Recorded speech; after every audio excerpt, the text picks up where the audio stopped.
بینرانی بەڕێزم کاتەوە و کاتێکی ژانتان شادی و کامرانی بێت لە شوێنێک بینەریە من سڵاوی گەرمی کارمەندانی ناڕتان لەبێت لە ماوەی ڕابردوودا ناوچەی دووبس هە لە سەرەتای دەرکەوتن و هاتنی داعش بۆ پارێزگای نێونەوە و نزیک بنەوەی لە پارێزگای کەرکووک و بەشێک لەو ناوچانەی پارێزگای کەرکووک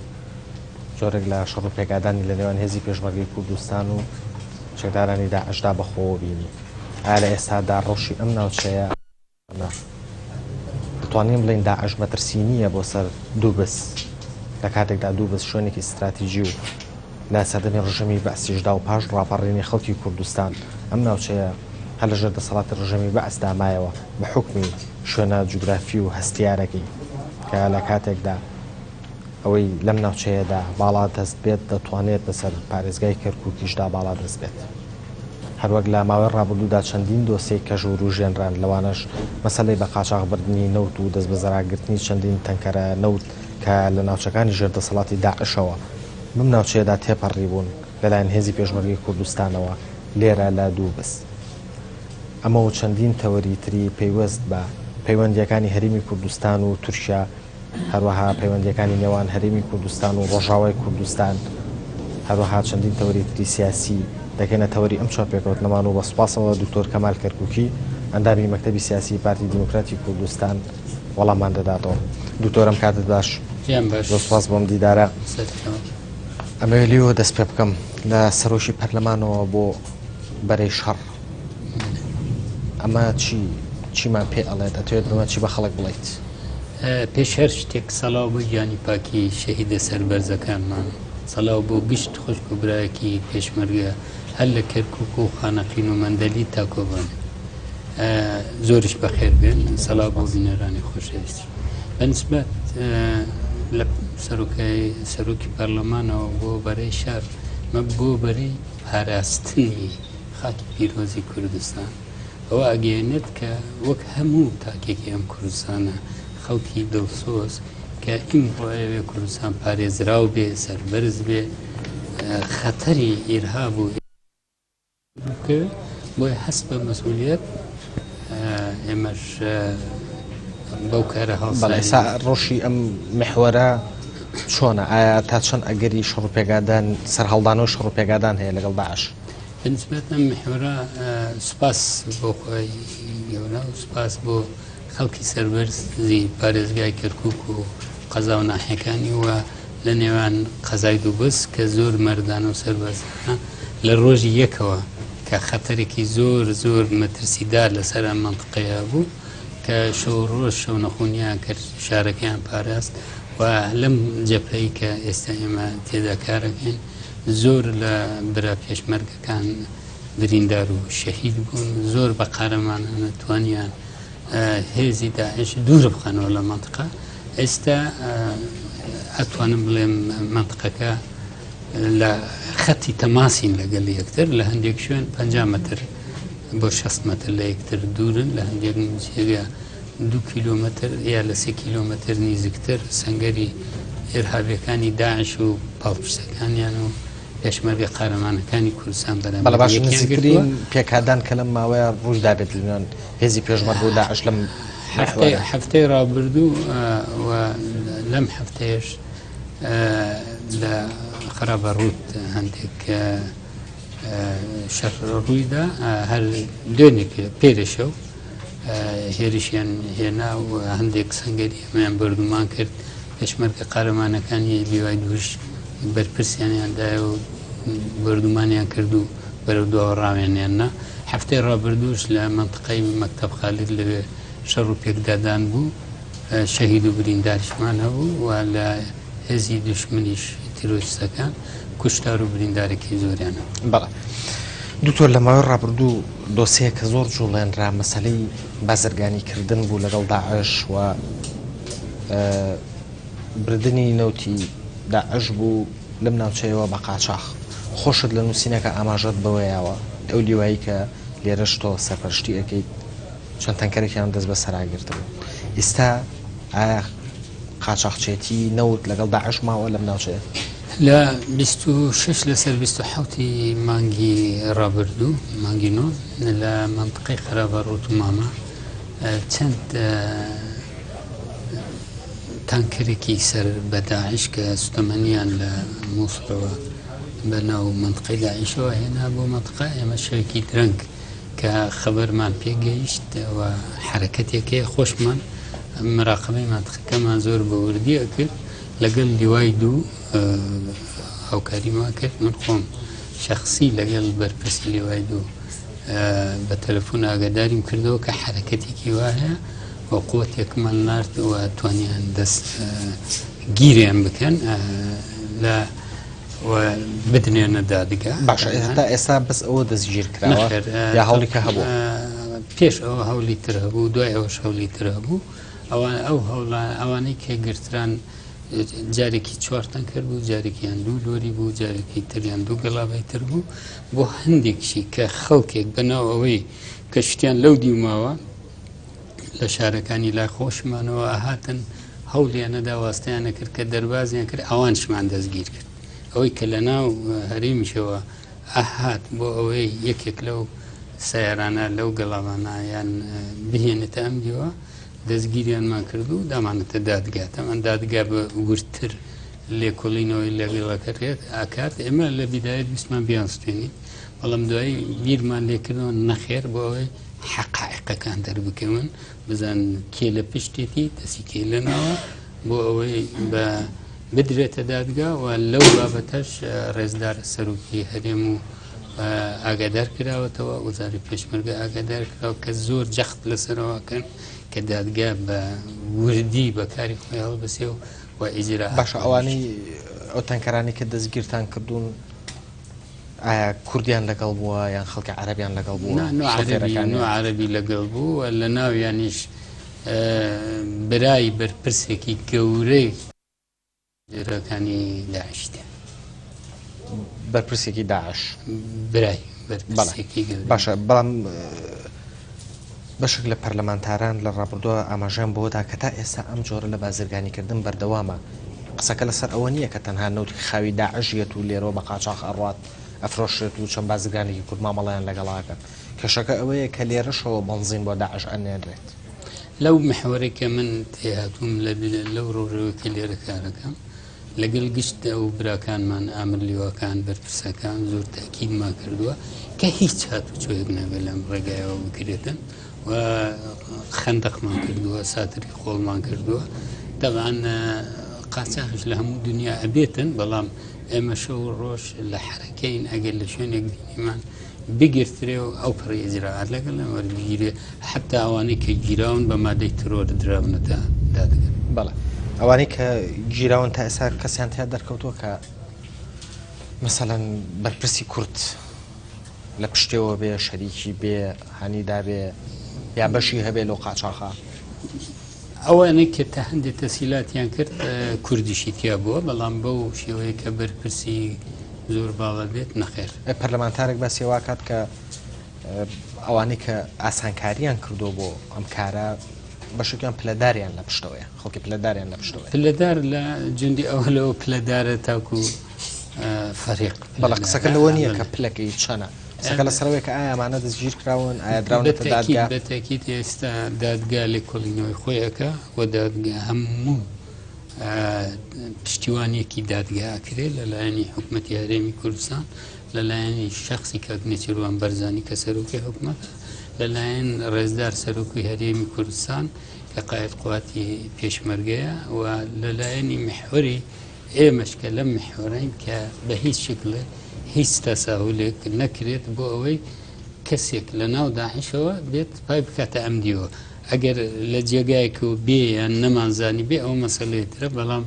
پێشمەرگەکان بەرپرسەکان هەموو ئاگدار کراونەتەوە لەوەی کە هەر کەسێک لەبەر هەر سەبەبێک هەر کاتێک بەو کارە هەڵسێ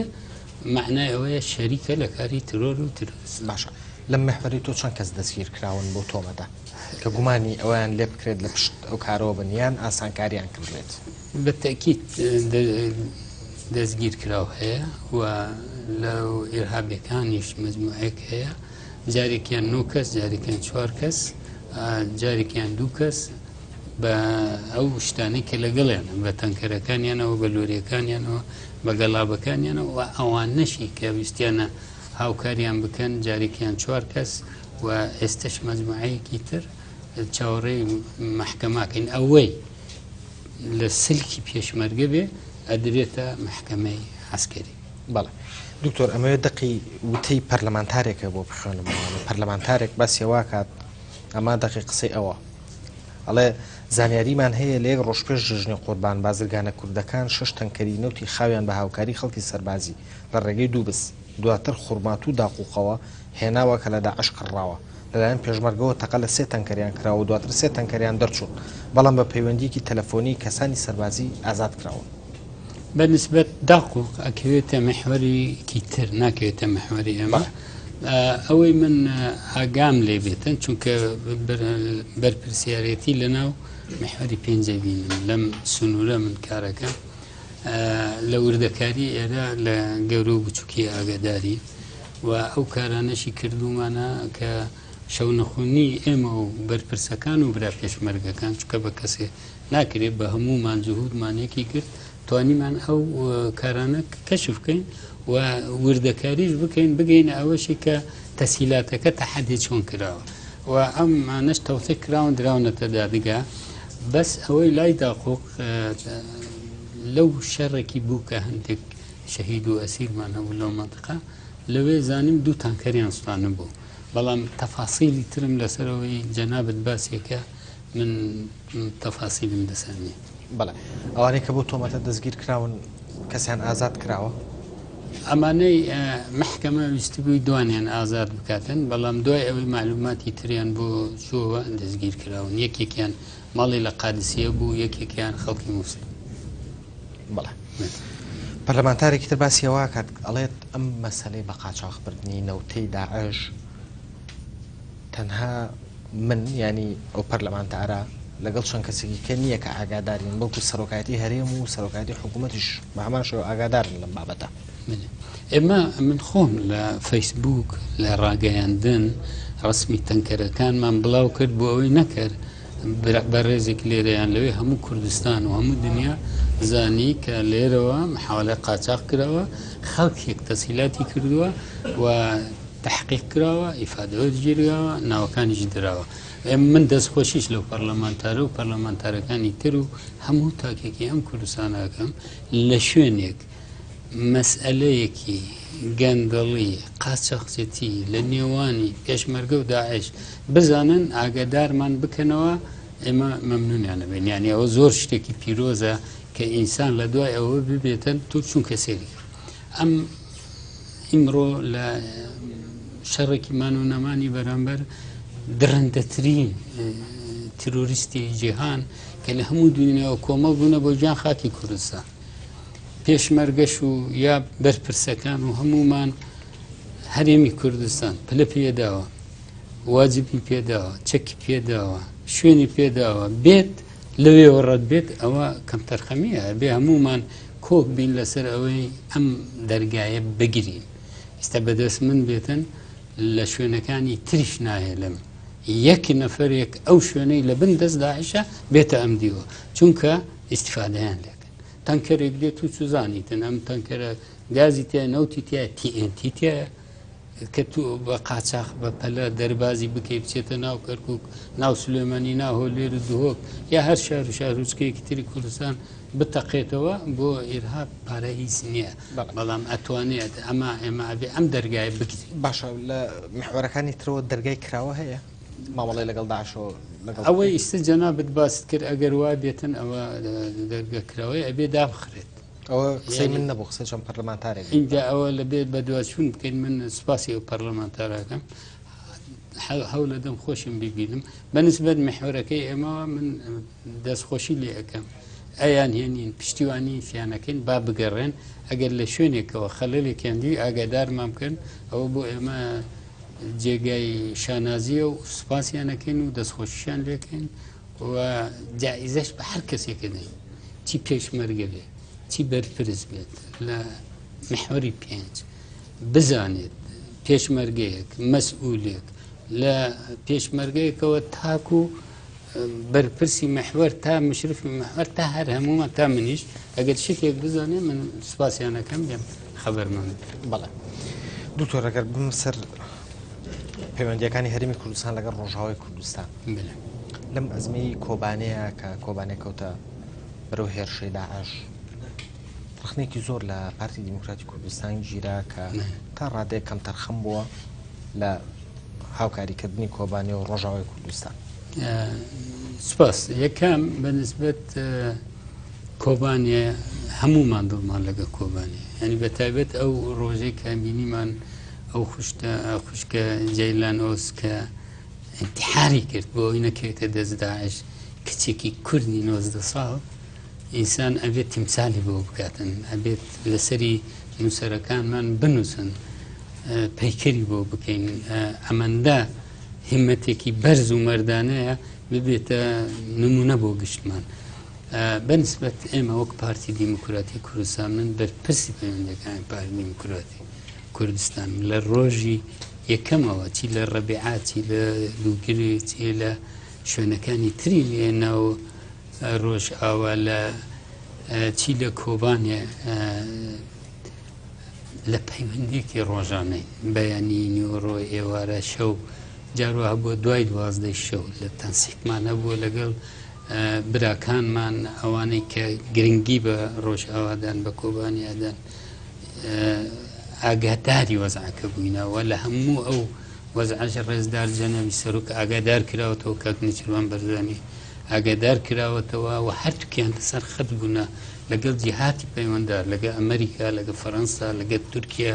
کە هەوڵ درراوە هێزی ئاسمانی تەوجیهی ئەوێ بکرێ جیپسەکانی ئەو منتیقانەکە لەلایەن برا شۆڕژگێڕەکانی ڕۆژ ئاواوە بۆ ئێمە هاتووە بە ئیمێل کە ئێستا هەمووی لەلامانە دوکمنت کراوە نقطە بە نقطە حتاکو زۆر جار کە تەخیر بووە چوونەتە ژووری عملیاتەوە بۆ لای ئەمریکیەکان کە ئەمە ئەو بەریانەمان ئەو خوشکانەمان گەلەکەمان ملەتەکەمان ئیمڕۆ دیفاع لە دیموکراسیەکەن دیفاع لە پێکەوە ژیانەکەن داعش ڕوبەڕویان بۆ تۆ پێویستە دەوری خۆتان اینجا برایەک لێرە یان لەوێ هەندێک شتەڵێتن زۆر تەبیعی لە دڵسۆزیەوەڵێن من چاوێن ماچەکەم ینی ئەو خەڵکی قسەشێکە لەسەر ڕاگەیەنەکان دووریان سوتاوە ینی نازانن ئاگایان لێ نییە ئێمە چۆن لەگەڵ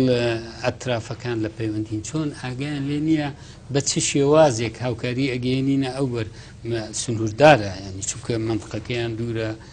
ئێرهاب دەوریانی داوە لە هەموو شوێنێکەوە تورکیا ڕێگەی داخستووە نایکاتەن بۆیە من لە داخوازەیە کە چەندین جار داوام کردووە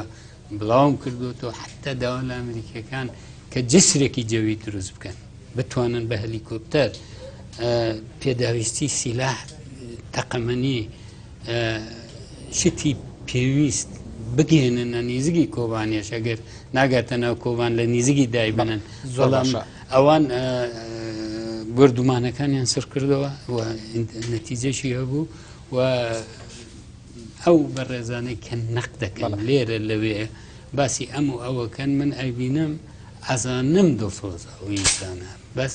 ئەزانم حەزەکاتن کۆبان حیمایە بکرێ و ئیرهاب نەمێنێتن بەڵام نازانێ ئێمە لە چ حەولێکین چۆن زۆرڕێکی کورتوەرەگرین و پاشم ناوبڕە بەردەوام بەڕێزان پاشم ناوبڕە بەڕێزان جارێکتر سڵاتان لێبێت دوتۆ هەست سەبارەت بە دووسێ ڕۆژاوای کوردستان پەرلەمانی کوردستان چۆن ڕۆژ ڕابردەوە کۆبوو و دوو ڕیاری دەرکرد سێکیان ئەوەیە کە ئەڵێ پەرلەمانی کوردستان پاڵپشتی لە ئێرادەی خەڵکی ڕۆژاوای کوردستان دەکات بۆ هەر جۆرە بەڕێوەبردنێک و پێویستە حکوومەت بە فەرمی مامەڵی لەگەڵدا بکات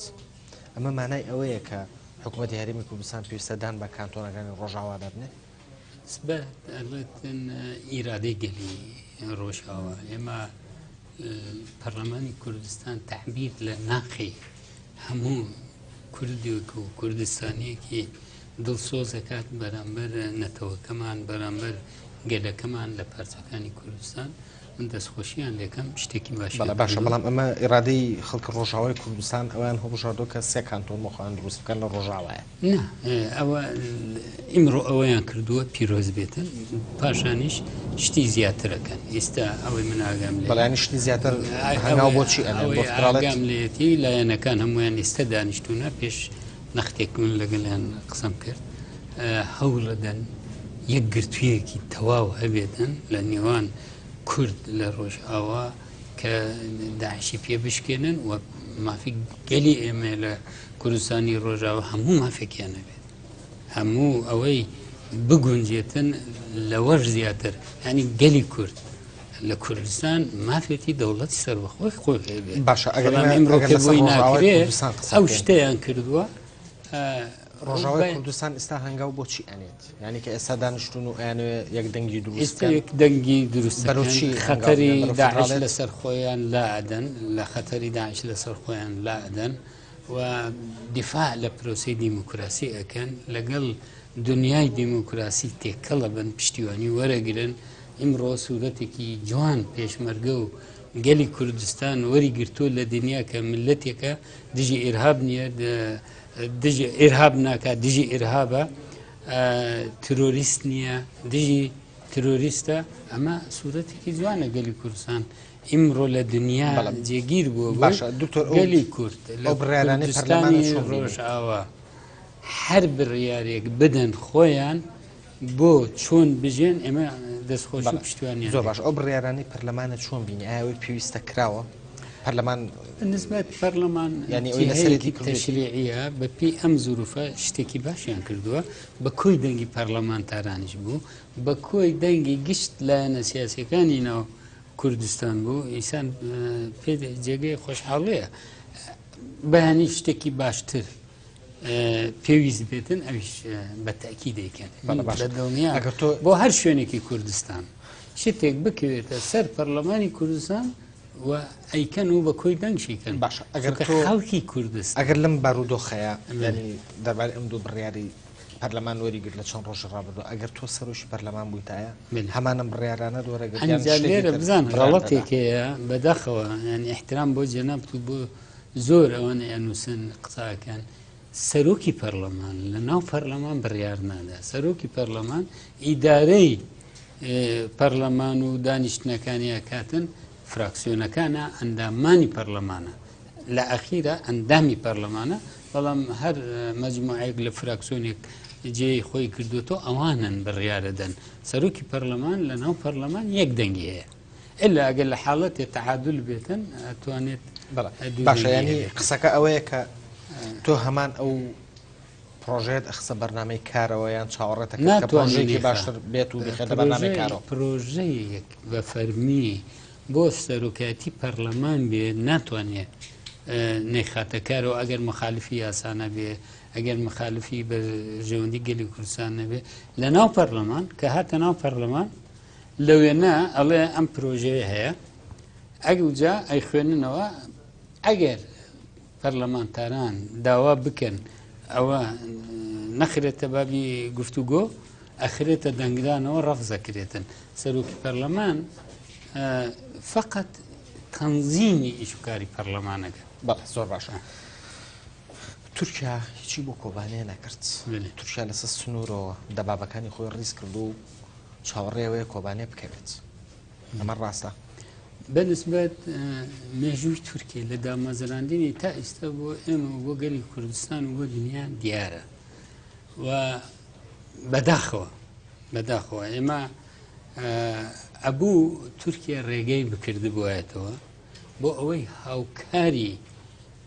کۆبان کوردبی کردبووە لەلایەنەکانی مساعداتە هێزە پێی بگەیشت بووە نەیان کردەوە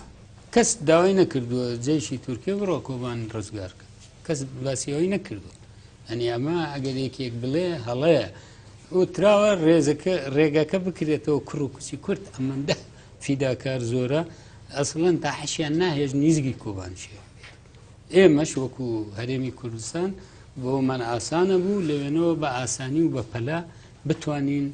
پێداویستیەکان بگەێنینە ئەو خوشک و برایەنەمان لەوێن یان پێویست بە پێشمەرگەش بکە پێشمەرگەش بچێتێ بەس نەیکرد باشە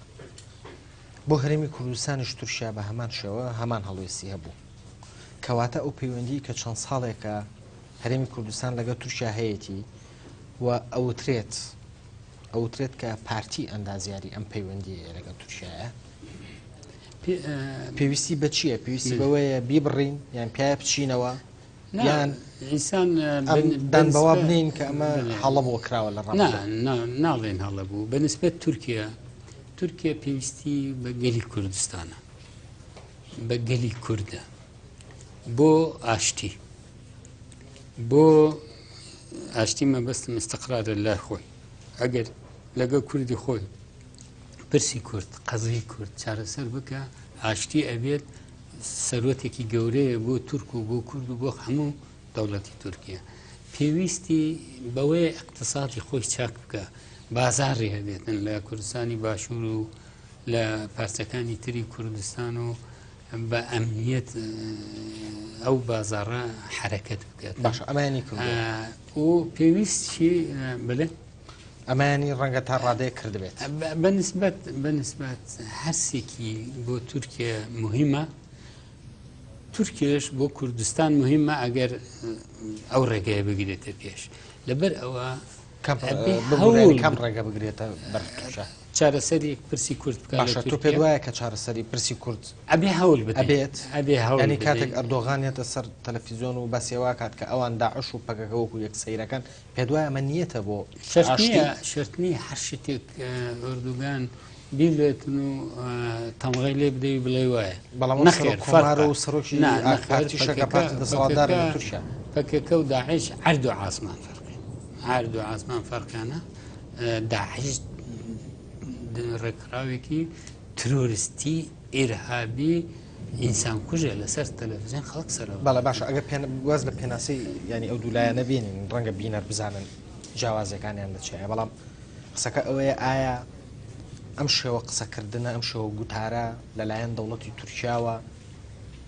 ئەمە ئەوەی کابەدی ئەکرێت کە نیەتێکی هەیە بۆ ئاشتێکی ڕاستەقینە لەگە کووردا ئەزانی ماوەیە کە ئەگە متابعی میدیاکانی غەرب و ئەوروپا بکەی بە تایبەت ئەمریکاش بکەیت لە هەڵوێستەکانی تورکیا تەرکیزەکەنە سەر ئۆردوگان و حیزبەکەی تەرکیز ناکەنە سەر دەوڵەتی تورکیا وەک جاران یعنی ئەوە ماوەیە کە من متابعەکی باشی ڕۆژنامەکانی ئەمریکاکەم لە ئینتەرنێت وەرەگرم مای خوێنمەوە تەرکیزەکەنە سەر ئەو لایەنە بە قەنەعەتی من تورکیا تا پرسی کورد چارەسەر نەکات بەو شکلەی کە عەدالەتێکی تەواوی تیابێتن تورکیا بەرەو زەرەر و هەڵدەیڕێ بەڵام لە بیدایەت دەستی پێ نەکرد احتیمالێکەیە لە ئاخیرەوە جارێکی تر بێتە سەرڕێ چونکە ئێستا نیشانی داوە کە عزوێکە لە ناتۆیە و لە ناو ڕەوەکەی خۆی مێنێتەوە باش بێنەوە سەر تەوەرەکەی خۆمان پەیوەندیەکانی هەرێم لەگەڵ تورکیایە هیچ سوودێکی بە هەرێم گەیاند ینی لە کاتێکە هەرێم توش ئەم ئەزمەیە بوو توانی هیچ ئیسفادەیەک لە عەلاقاتەکانی بکات لەگە تورکیایە ئەزانی بەنسبەت ئێمە هەرێمی کوردستان سنوورێکی زۆرمان لەگەڵ دوو دەوڵەتی مهم هەیە لە مەنتقەکە تورکیا و ئێرانە بەنسبەت ناردنی اقتصاد نەوتی ئێمە بۆ دەرەوە لە ڕێگەی تورکیا وارات کوردستان لێرە حتا ئێستا ئەگەر بیزانن ئەوەی زانیمە 20 باخیرەی نەوتی کوردستان لە تورکیەوە بۆ دنیای غەرب و بۆ جیهان ڕۆشتووە بەڵێ بەپێی وتەی دوێنێ وەزیری سەرچاوەکانی وزەی تورکیا 23مین کەشتی ئەبێتن ئەوە ڕۆشت بێ ئەمە فائیدەیەکە ینی تو ناتوانانی نادیدەی بگری پاشان تەوەترێک لە بینی هەرێمی کوردستان و تورکیا هەبێت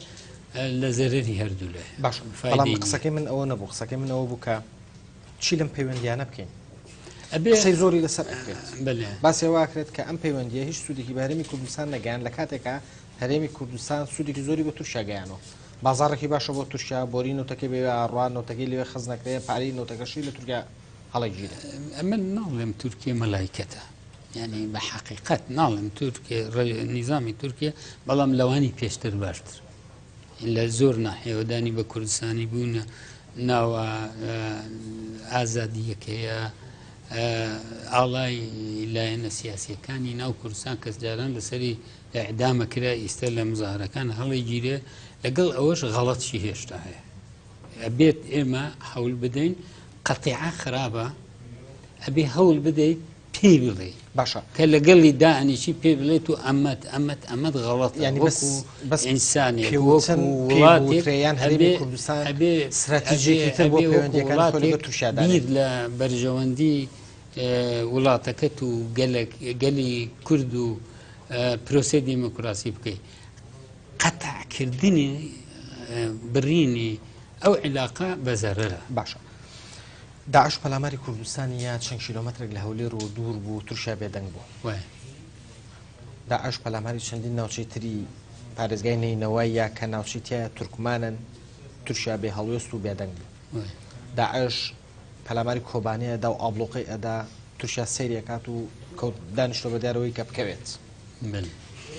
هەموو ئەمانە دەری نەخست کە ڕێگای کورد بەغدایە کە ئەبێ ئێمە کێشەکانمان لەگەڵ بەغا چارەسەر بکەین نەک پەنا بۆ ئەوە بەرین کە ئەو جۆرە پەیوەندیە لەگە تووشیادا بدەین ینی ڕاستی توەیە بەنسبەتی بەغدا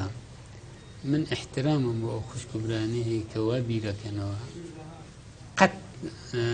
لەگەڵ ئەوان کێشەی ئێمە لە بەغدا چارەسەر ناکەین ئەلی شو چارەسەریکەین کێشەی خۆمان ئێمەی کورد ئەبێ کار بکەین دنیا تێبگات ئێمە لەگەڵ بەغدا ببین ڕۆژی خۆشمان ئیمڕۆ ئەبێتن بەرەو مەئاسات و کاریسە و نەمانەچین بۆیە کورد پێویستە کار بکە بۆ ئەوەی کیانی سەر بەخۆی خۆی بێت دەوڵەتی خۆی بێتن من قەت لەگەڵ لەو باوڕەدا نیم هیچ ڕۆژێک دەستوری عێراق بەو شکلی ئێمامانەوێ بەو شکلی ئەمانەوەی کێشەکانمان چارەسەر بێ لەوێ چارەسەر باشە بەڵام بە چ میکانیزمێک کار بۆ بکە کە دەوڵەتی هەبێت ینی جەنگی داعش لە دژی هەرێمی کوردستان زۆر حقیقەتی تاڵی دەرخست کۆمەڵێک حقیقەتی زۆر تاڵی بۆ هەرێمی کوردستان و بۆ خەڵکەکەی و بۆ حکوومەتەکەشی دەرخست ینی بە کام میکانیزم هەوڵباکیانی هەبێت ئەزانی چۆن یەکەم ئێمە وەکو نەتەوەیەک خاکی خۆمان هەیە نفوسمان هەیە ئاینی خۆمان هەیە مێژوی خۆمان هەیە کولتوری خۆمان هەیە بە پێی بڕیارەکانی نەتەوەیە گرتوەکان بە پێی یاسای نێودەوڵەتی نەتەوەیەک مافی خۆیەتی خۆی بڕیار لە چارە نووسی خۆی بدا چۆن بژ ئەگەر ئیجازە بدەیتە برا خۆت معنایەوە نییە حیزبێک یا دوو حیزبیات چەند حیزب بڵێت و ئیلا ئای نەتەوەی کورد ئەی گەلی کوردستان ئەبێ وا بژێ ئەبێتن پەرلەمانی کوردستان ئیمڕۆ کارەکە لەبەر دەسێتی زەمینە سازی بۆ ڕێفراندۆم ئامادە بکە گەلی کوردستان ئەوێ چۆن بژێ گەلی کوردستان من پرسیارگە خۆمە ئاڕاستە بکەم ببوورە دەرفەتەیە جوابەکەت بەڵام ببوورە دەرفەتەیە بەڵام بێتەوە کولتور و ئاین و نەتەوەبوون و خاک و هیچێکێ لەمانە ناکاتە کیان بۆ کورد لە کاتێکە ئابووری نەبێت لە کاتێکا جێشێکی بەهێزی نەبێت کە بیپارێزێ لە کاتێکا تۆ تەنانەت هەیمەنەت بەسەر ئاسمانی خۆشتانە بێت بەخدا هەیبێت ئایا ئەمانە کیان بۆ کورد دروستەکەن یان ئەو شتانێکە دەمێکە زانیومانە لێرە بێمەوە سەر وەڵامی بەڕێزت یەکەم بەنسبەت ئەوەی کە ئێمە نەتەوەیەکی ناتوانین دیفاع لە خۆمان بکەین ئەمە غەڵەتێکە بێ زەروی لەسەر نەتەوەی کورد ئەتوانێتن معجزە دروست بکات ئەگەر بیاوێتن نەک بۆ نان و بۆ ڕاتب و بۆ موچە خۆی تەسلیم بکاتن ئەوانەی تاکو دوێنێکە ئێمەیان ئەنفالە کرد و پۆستاڵیان لە بانسەرمان نەتەوە ئەتوانێتن ئەم شەرق لە وسەتە بلەرزێنێ ئەگەر بیاوێتن ئەگەر ڕێگەی پێ بدرێتن ئیمڕۆ خاوەنەکانی لایەنە سیاسیەکانە پەرلەمانی کوردستانە خەڵکی دڵسۆزن ئەبێ ئەو ڕێگەیە بداتێ گەلی کوردستان خۆی بڕیار بدا لە بڕیاری نەتەوەیە گرتوەکان دەوڵەتە زلهێزەکانی دنیاوە گشت دەوڵەتێک ئەوەی ئەندامە لە ئومەم متحیدە ئیمزا کردووە لە ناوێن ئەمریکا فەرەنسا ئینگلیز ئەڵمانیا رووسیا سین هەموو ئیمزایان کردووە لەگەڵ عالەمی دیموقراتی تر ئەڵێ ئەگەر نەتەوەیەک ئەگەر نەتەوەیەک لە ناو وڵاتێک بێ بیاوێت بۆ خۆی سیستەمێکی تری حکومڕانی هەبێ ئەگەر دەوڵەتەکەی کە جاران لەگەڵی بوو دژی قوت بە کار بێنێ ئەوە ئاعتدایە ئەبێ ڕێی لێ بگیرێ ئەبێ مساعدەی ئەم نەتەوەیە بکرێ ئێمە بێ وا کار بکەین بە دنیا بکە بڵێ چم سعادی کورد بکە ئەبێت ئێمە لەگەڵ دنیا ئیش بکەین قسە بکەین بڵێن ئەمە ئێوە باسی دیموقراتیەتەکەن ئەوە دیموقرات باسی قانونی دەولێکن ئەوە قانونی دەولێت ئێمەش حازرین بمری باشە من بە قەناعەتی من شخصی بەبێ سیلاحیش کوردی مرۆواتوانێت بێتەوە هەر بکەیتە ئەو جادەیە خۆتیش بدەیتە کوشت داعش چییە چەند پاپەتیەکە هاتووە و بەس چییە سیلاحی جێشی عێراقی پێ ئێمە تا لە ناو عێراق بین وەزعمان لە ئیمڕۆ خۆشتر نابێت ئەوە ڕێی منە بۆیە ینی چی بکەین جابینەوە یا بڕۆنە سەر تورکیا یا چی بکەین بۆ بڕۆینە سەر کەسی تر ئێمە لێرە ئمڕۆ لە باشووری کوردستان ڕفراندۆمێک بکرێ بزان خەڵکی کوردستان چیە لێرە خەڵەتێکە ئێوازە ئەم حیزب ئەو حیزب ئەم ملەتە لێ خوڕێ با بەواز لەو ملەتە بێنە ئەو پەرلەمانی هەیە پەرلەمان یاسای هەڵبژاردننی دەرکردووە باخ ڕفراندۆمێکی بۆ ڕێخە کاکە تو چیتەوێ با دنیا بزانێتن ئەم ملەتە ئەوێ بەسەر بەخۆی باشە دکتۆر ئەوە گریمان لەو ڕفراندۆمەیە زۆرینی خەڵک دنیا بەسەر بەخۆی بەڵام ئەی حکوومەت ئەگەر لە حاڵەتێکە سەر بەخۆی خۆی وەرگرت ئابووری لە شوێ هێنێ کاتێکە بەرهەمهێنانێکی زۆر کەمی نەوتی هەیە ماوەی چەندین مانگانەوە تەنێرێتە دەرەوە بە وتەی وەزیری وزەی تورکیاکە ئەمە دوێنێ ئەم لێدوانەی یاوە تا ئێستا 7,500,000 بەرمیل نەوتی نردووە کە ئەم ڕێژەیە ڕەنگە وڵاتی شۆک و عێراق لە ڕۆژێکە سێ بەشی ئەو ڕێژەیە بنێرێ یەکەم بە سێرت بەبرای خۆم بڵێم یەکەم ئەگەر ئێمە بە تەمای ئەوە بین لە ناو عێراق بژین و ژیانمان خۆشە بێ تووشی جینۆسایدێکی تر دێن و دەستیانش خۆش ئەوە حقیقەتە نە کوردەمێنێ نە کوردستانەمێنێتن وەرن تەحلیلی بکەین بە چ شکلێک لە بەرچی بۆچی ئەمە یەک چەند جار توش جینۆساید بووینە لەناو ئەم عێراقەت جار توش جینۆساید بوونە لە ڕابردووش مەعاساتی تر هەبووە لەبەر ئەوە کورد ئەبێ کەمانی ترس لە دەموچاویلادا ئەبێ ئەو تەلەسمە بشکێنی نەخێر ئێمە گەلێکین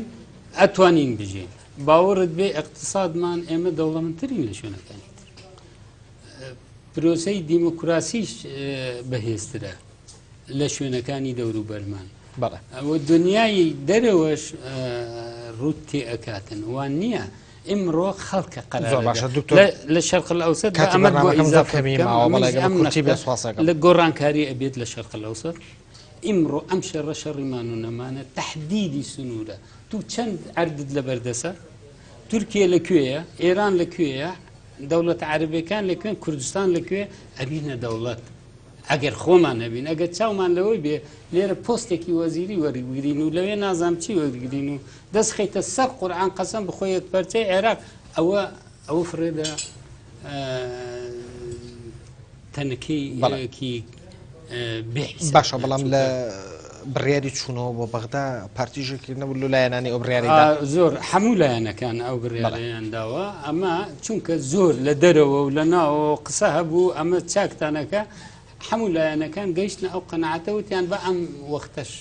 فرسەت بدەین بۆ ئەوەی ئیسپات بێ بۆ دنیا نەخێر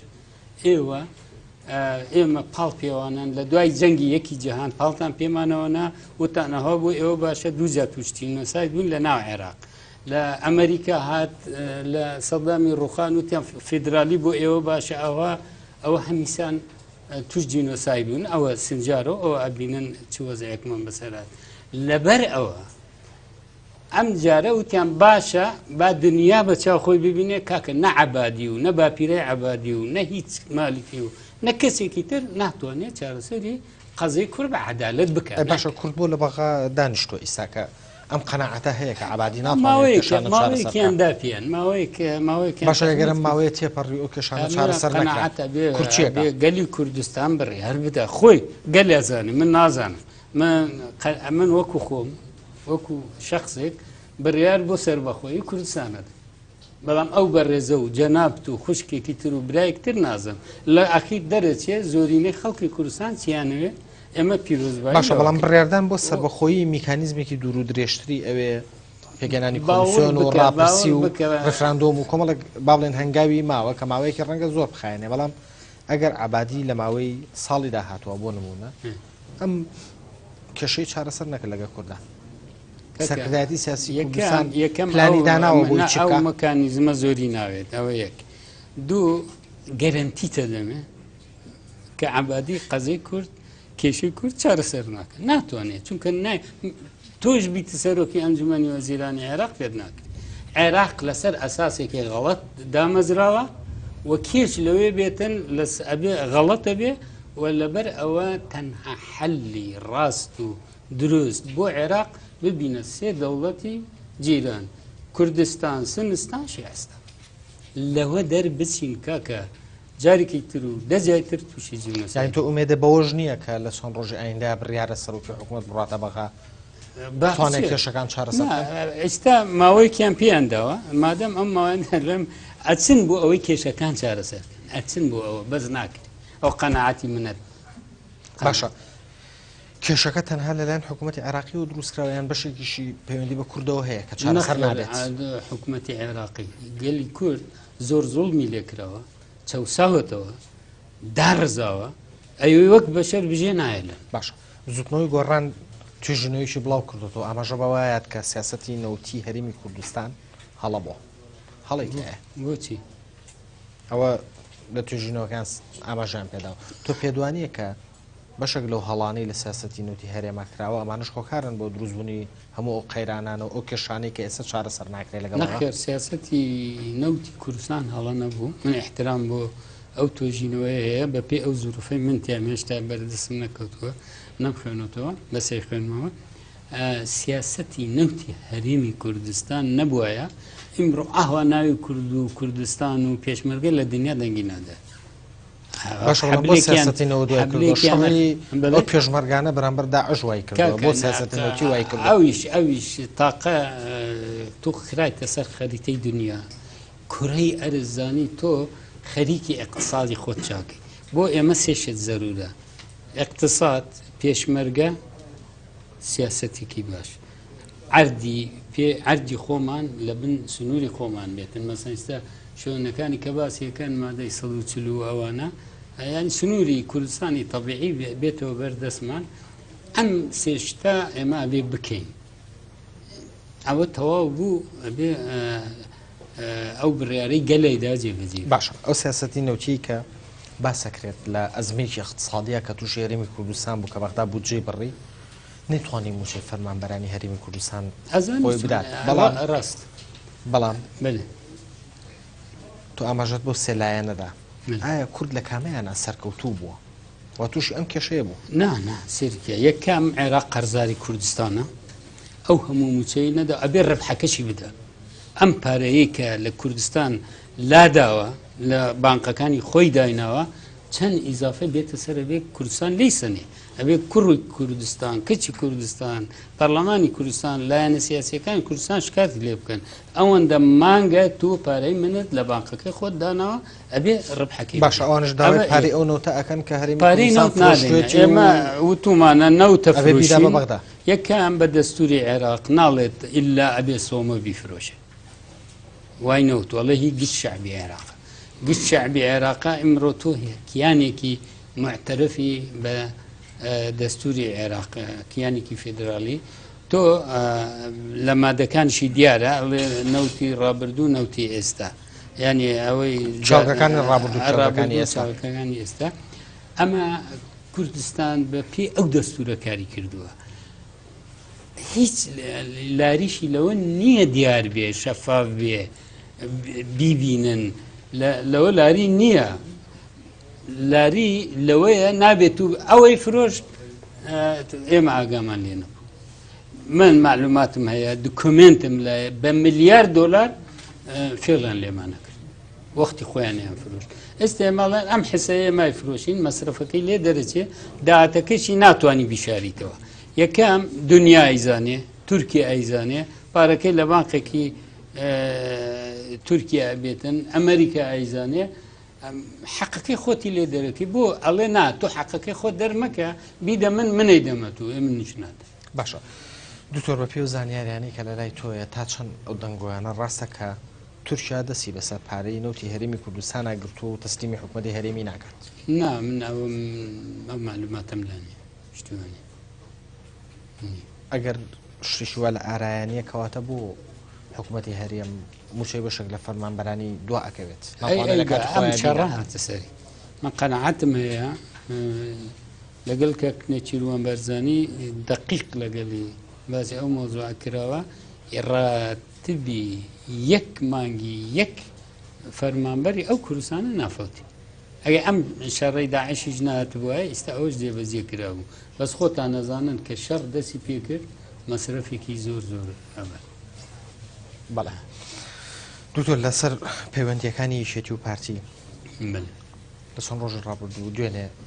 هەردوو مەکتەبی سیاسی هەردوو حیزب کۆبوونەوە قسان لەسەرەوە کرد کە ڕێکەوتنی استراتیژی هەموارەکەنەوە. ڕێکەوتنی استراتیژی وجودی ماوە یان گرنگە بمێنێتەوە؟ ئەزانی چۆن بەنسبەت ڕێککەوتنی استراتیژی هەموار بکرێ ئەگەر متابعی وەزعەکەتان کرد بێ پێشتریش هەردوو لامان وتمان ئەوەی پێویست بێ لێ هەموارە کرێ ینی بە پێی ئەم زروفەی ئێستا ئەم یەکام زۆر زەرور بوو ئەو پەیوەندی دوو قۆڵی پارتی و یەکێتی لە زروفێکات کە گەلێک لە خزمەتی کوردستانی کرد. پارتی و یەکێتی زۆر شتی باشیان بۆ کوردستان کرد کە لە یەک نزیک بوون و ئێستا قسمێک لەوانە جێبەجێ بوو. قسمێکی پێویستە باشتر بکرێتن و من لەگەڵ ئەوەم لاینی ترش بێنە ناو اتفاقی استراتیژیەوە. ڕێککەوتنی استراتیژی نەکەتەنە پارتی باشێتی بووە کاکە ئێمە ئیمڕۆ لە زروفێکی هەسیاری لە قۆناغێکی چارەنووسازین بۆ ئەوەی کیانەکەمان چێگیر بێ بە باشی بۆیە پێویستمان بەوەیە لایەنە سیاسیەکان لە یەک نزیک بن و پارتی و یەکێتیش دوو هێزن. باشە دوکتۆر دوو هێز ئەو گرژەیەکە لە ماوەی ڕابردووە ئەو گرژەیەکە لە ماوەی ڕابردووە ڕوویە دەرەنجامی چی بوو؟ ئەسبابی زۆر بووە. یعنی ئەگەر ئاماژە بە گرنگترینیان بێت بەنسبەت هەرچی بوو بێ هەرچی بوو بێ سەبەبەکان من لەگەڵم ینی ئەبێت ئێمە هەرچی ڕۆژی باشە بەلای تۆ گرنگترین هۆکارەکانی دروستبوونی ئەو گرژیە خۆی لە چیا بینیەوە؟ ئیتر ئەسبابی زۆرە وەختی لە دانیشتەکانی دووقۆڵی دائنیشین ئێمە ئەندامێکی مەکتەبی سیاسیەتی شارەتی بەوەیە کەوان قسان لەسەر پارتی زۆر و گلەییان هەیە لە پارتی و کە لەسەر حکوومەت و لەسەر بەشداریان و لەسەر پشکیان لەناو حکوومەتە ئەی گلەیەکانی پارتی لە یەکێتی چی؟ ئەزانی چۆن ئەوە برادری کواویت بێتن عائلەیەکیش گلەیان لەسەر یەکتر هەیە. من ئیمڕۆ وا ئەبینم پارتی و یەکێتی دوو پێویستی قۆناغن پێویستیان بە یەکترە بۆ گەلی کوردستان باشە. بۆ گەلی کوردستان پێویستە پارتی و یەکێتی و گۆڕان و یەکگرتو و کۆمەڵ و چی لایەنێک ناو کوردستان هەبێ زۆر زۆر لەسەر پۆستێک و لەسەر وەزیرێک و لەسەر شتێکی معەیەن نەکەونە گیانیەک هەمومان وەک یەک تیمکار بکەین لە پێش دنیا یەک ڕێئیمان هەبێتن ئیمڕۆ بە قۆناغا بڕۆین ئەم کوردستانە جێگیر بکەین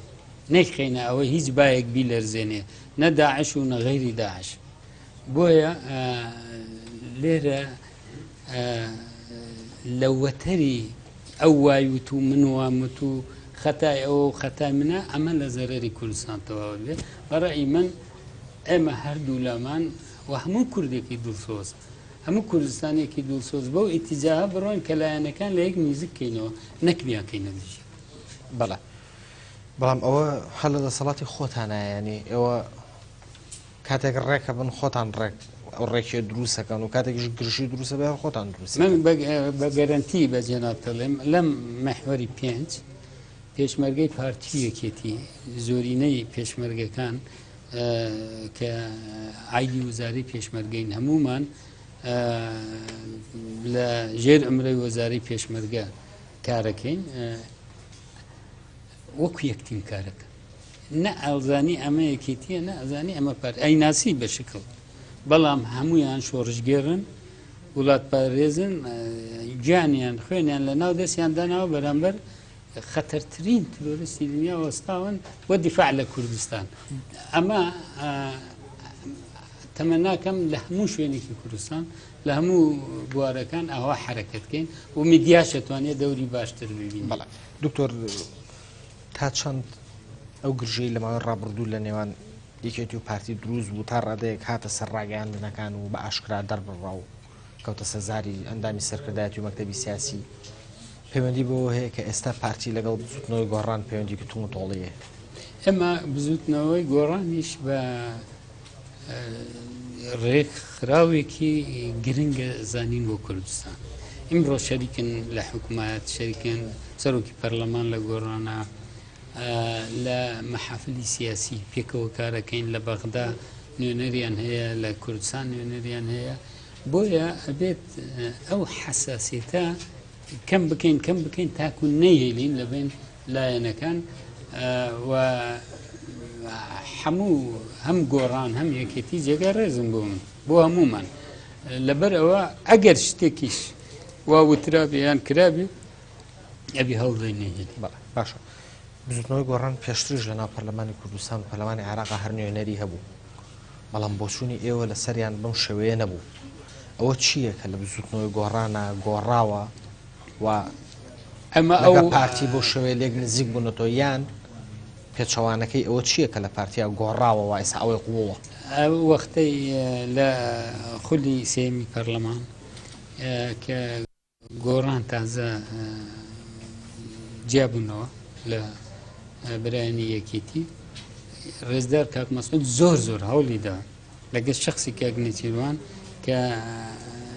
پێکەوە بمێنن ئەگەر کێشەیەکی شەوێ حەڵیکەن فایدەی نەبوو کە جیابوونەوە چوونە مەعارەزە، چوونە بوونە ئۆپۆزیسیۆن. یعنی ئێمە زۆر هەوڵماندا لەگەڵیان وەرنە حکوومەت، یەکێتیش هەوڵیدا، هەردوو لاشمان پێمان خۆش بوو لەگەڵ ئەوەی تازە لە یەکێتی جیابوو بوونەوە وتمە فەرمەوەرن بەشدار بن و زۆریش محاولە کرا. دیار بوو ئەو بەڕێزانە لەو قۆناغا وایان پێ باش بوو کە نێن بەشداری حکوومەت نەکەن، ئیتر زوروفەکەی بەو شکلە بوو.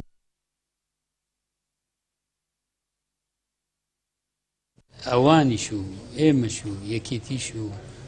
یەکگرتوو کۆمەڵیش و ئیمڕۆ بەرپرسین لە پێش مێژوو لە پێش نەتەوە گەلەکەمان کە پێکەوە لەگەڵ یەک نیزک بین تو بتوانین دەستکەوتێک لەدەست. بەڵێ ئەنی هەر قۆناغەکە وای کردویان ئەوەی کە ئەوترێت هەمیشە پارتی لەگەڵ ئەو لایەنانە نێوانی خۆشە بێ کە بەشداری لە حکوومەت ئاکەن. نەخێر لایەنیشێ لە حکوومەتیش نییە، نێوانمان خۆشە لەگەڵیان و ئێمە خۆ بە پێشمەرگەی کوردستان نەزانین، ینی بە حەقیقەت بۆ ئەو کوردستانە کارەکەین و هەموو بەڕێزێک خاوەنی هەر بیر و باوڕێکە خزمەتی کوردستان بکات ئێمە لەسەر زۆر باشە. دکتۆر کاتی بەرنامەکەم بەرەو کۆتایی ئەڕات سەبارەت بۆ چەک و جبەخانانی کە وەکو هاوکاری بۆ هەرێمی کوردستان دێن، ئایا تا چەند عادیلانە بەسەر محورەکانی جەنگا دابەشەکرێت؟ لێرە و لەوێ ئەبیسین کە بەشێک لە هێزی پێشمەرگا چەکی تازی پێ نەگەیشتووە. ئێمە یەکەم باوەڕمان بە وەزارەی پێشمەرگە هەیە و هەوڵ دەین هەموو شتەکان لە ڕێگەی وەزارەی پێشمەرگەوە بێتن و ئەوانیش دیراسەت و تەقدیراتی خۆیان بۆ وەزعەکە و بە خەتوورەی منتەقەکان هەیە و بە تەئکید دێتن، ینی بە تەئکید بۆ هەموو محورەکان دێت، بۆ محوەری ئێمە شاتووە هەندێک، بۆ ئەوانی تری شاتووە، بەڵام شتی زۆر باش و زۆرتر دێتن و ئەبێتش وەزارەی پێشمەرگە کە وەزارەی گشت کوردستانە ئیمڕۆ ڕۆڵی ئەساسی خۆی ببینێ و بەرپرسیارەتی خۆشی لەو کارە بە عەدالەت ببینێ. ئەگەر شتێک هەیە تا ئێستا بەرپرسیارەتێکی خۆی لە ئەسڵ قەناعەتم هەیە وەزیر جێگەی ڕێزە زۆرش ئینسانێکی دڵسۆزە، من وای بینم و بە پاکیش کارەکە و فەرقی ئەم پێشمەرگە ئەو پێشمەرگە ئەو محورە ئەو محوریش ناکە، هەروە ئەو بەڕێزانەی لەگەڵی کارەکەن کە جێگیری وەزارەتەکە کە ئەنوەر حاجی عوسمان و کاک شێخ جەعفەر و کاک جەباریاوەر و برادەرانی تر کە لە ناو وەزارەتن هەمویان پێشمەرگەی باش ئەو دەنگی گلەییانە لە شۆ ئەگە گلەیی هەرە بێتن بەشێک لە محوەرەکان ساکان لەسەر چەکیان پێ نەگەیشتوە ئەگات من قەنەعەتم هەیە کەس بە بێ چەک نامێنێ و هەموو جۆرە چەکێکیش ئەچێتە شوێنی خۆی گلەی شەرە بێتن یعنی ئەوە نییە کە بڵێ هیچ گلەیی نابێت گلەی ئەبێتن بەڵام من ئەزانم وەزعی پێشمەرگە باش و باشتر و باشترە بێ چونکە ئەوانن ئەم کوردستانە ئەپارێزن ئەبێتن هەمومان لە خزمەتیان زۆر سواسەکەم دوکۆ کەمال کەرکووکی ئەندامی مەکتەبی سیاسی پارتی دموکراتی کوردستان سواس بۆم دیدارە سپاس بۆ جەنابتیش یەک شتێکە بوو دائیمەن باس مادەی 140 لەکرێ بەڵێ کە نەهاتۆتۆ یان هاتۆتۆ کە دەستوری عێراق لە مادەی 121 لە مادەی 141 اعترافی بە هەموو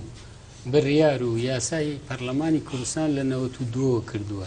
پەرلەمانی کوردستان لە 2003 بە یاسای ڕقم 19 ئەو شتانەی چارەسەر کردووە اینجا ئەم هاتووهوتە بە بەس بێتن چونکە بە دەستوری عێراق بە مادەکانی 121 و 141 کوردستان ئەم شوێنانەی کە ناوێنرا بۆ کێشە لەسەر خاکی کوردستانە زۆر سپاس بۆ جەناب دیدارە سپاس بۆ تۆش دکتۆر کەمال کەرکووکی ئەندامی مەکتەبی سیاسی پارتی دموکراتی کوردستان خۆشەویستان بەداخەوە بەهۆی نالەباری کەش و هەواوە بەداوای لێبوردنەوە بۆ ماوەیەکی کاتی بەرنامەکەمان دواکەوت ئەوش لەبەر ئەو کەش و هەوا خراپە بوو کە لەم ناوچەی و لەم میحوەرە و لەم بەرەی جەنگ لە ناوچەی دوو بس هەیە سپاس بۆ دکتۆر کەمال کەرکووکی ئەندامی مەکتەبی سیاسی پارتی دموکراتی کوردستان کە ڕاستەوخۆ لە بەرەکانی جەنگەوە لەگەڵماندا بوو سپاس بۆ ئێوە خۆشەویستیش کە تا ئێستا بینەرمان بوون تا بێگەشتنەوەیکیەوە هەموو لایەکتان خۆشیە بوو.